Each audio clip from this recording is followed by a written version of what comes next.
আসসালামু আলাইকুম। ঘটনাটা ঘটে 2025 সালে। আমি তখন ক্লাস 8-এ পড়ি। সামনে আমাদের এক্সাম ছিল। পাশাপাশি আমাদের স্কুলে কলেজের স্টুডেন্টদের এক্সাম চলছিল বলে আমাদের স্কুল 1টা বাজে ছুটি দিয়ে দেওয়া হয়।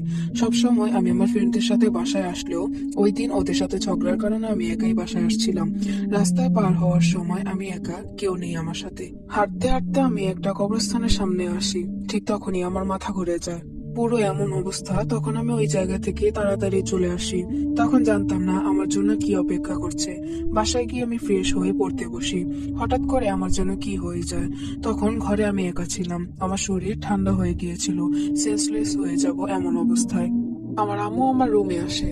দেখে আমার চোখ লাল হয়ে আছে আর আমি সামনে তাকিয়ে আছি। আম্মু যখন আমার গায়ে হাত দেয় তখন দেখে আমার শরীর পুরো ঠান্ডা হয়ে আছে।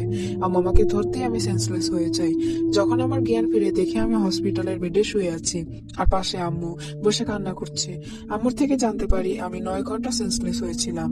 তখন আমাকে বাসায় আনা হয়, কিন্তু রাতে আমি আবার পাগলামি শুরু করি। কখনো আমি পাগলের মতো হাসাহাসি করছি, আবার কান্না করছি। আমার আশেপাশে যারা ছিল সবাইকে আঘাত করছিলাম। তখন আব্বু একজন কবিরাজ আনে এবং আমাকে শান্ত করা হয়। কবিরাজ আমাকে দেখে আমার আম্মু আব্বুকে বলে আমাকে ব্ল্যাক ম্যাজিক করা হয়েছে।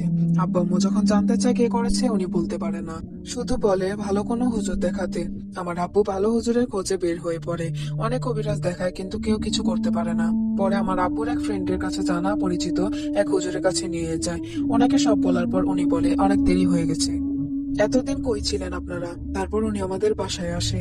বাসার চারদিক ঘুরে দেখে, তারপর উনি আমার সামনে এসে বসে।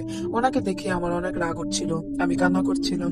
তারপর উনি আমার আম্মু আব্বুকে বলে আমাকে ব্ল্যাক ম্যাজিক করা হয়েছে, তাও আমার আপন কেউ। উনি নাম বলে না, উনি আমাকে একটা তাবিজ দিয়ে যায়। পরে আম্মু আব্বুকে বলে আমার দূর সম্পর্কের এক মামা এই কাজ করেছিল আমাকে মেরে ফেলার জন্য। তিনি আমাদের ফ্যামিলিকে শেষ করতে চেয়েছিল।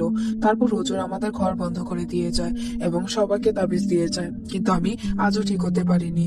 মাঝে মাঝে আমি যখন একা থাকি তখন আমি আমার সামনে কালো ছায়া দেখতে পাই।